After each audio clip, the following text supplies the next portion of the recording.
yes, Comcast. Lots of things on Comcast.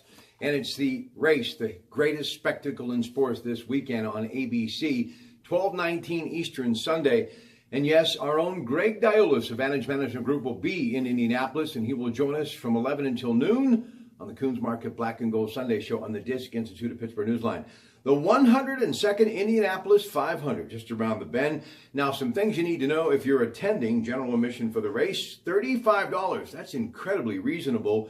Reserved seats range from $55 to $125. Still an incredible bargain for this historic race. The 500 miles, 200 laps around the 2.5-mile Indianapolis Motor Speedway Oval. The race is official after 101 laps in case weather stops the race before the scheduled distance.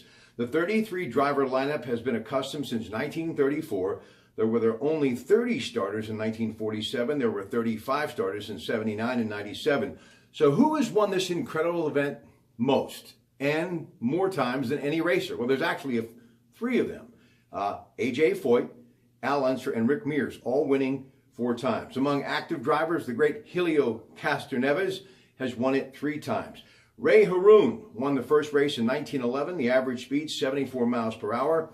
Peter DiPaolo was the first driver to average more than 100 miles an hour, winning the race in 1925. And Jim Clark won the race and got the checkered flag in 1965, the first to break the 150 miles per hour barrier. Tony Kanaan's average speed of 187.433 miles per hour in 2013 got the win there, and that race also featured 68 lead changes. Alexander Rossi, then a rookie, won the 100th Indianapolis 500. Last year, Tomoka Sato got around Castroneves and rookie Ed Jones for the checkered flag. Then he kissed the historic bricks and enjoyed a refreshing bottle of milk.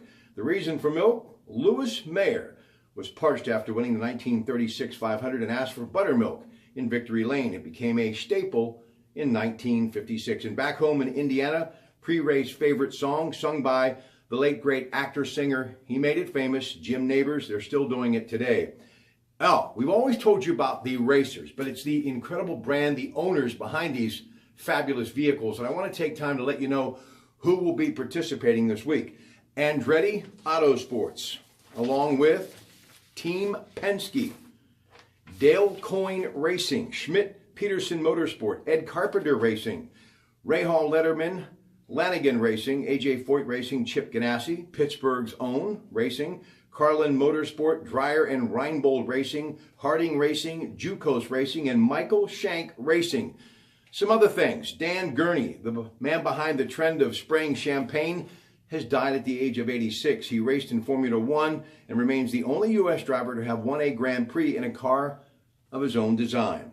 Now, there is rain in the forecast, so things could get delayed this weekend. We'll keep you abreast. Coons Quality Food Sports, Saturday and Sunday morning with me, Rob Pratte, KDK Radio, beginning at 5:15 a.m. And then, of course, we'll go live there with Greg Diolis on the Disc Institute of Pittsburgh Newsline right after CBS Radio News at 11 on the Disc Institute of Pittsburgh Newsline. Hometown hero Ed Carpenter is on the pole for this Sunday's race. He owns his car and his team, 37 years of age.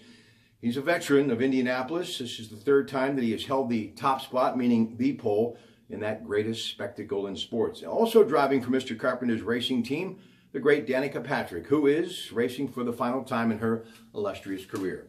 So remember, ladies and gentlemen, the Indianapolis 500, ABC 12:19 Eastern, this Sunday. And we'll be talking about it all weekend on KDK Radio. Good afternoon.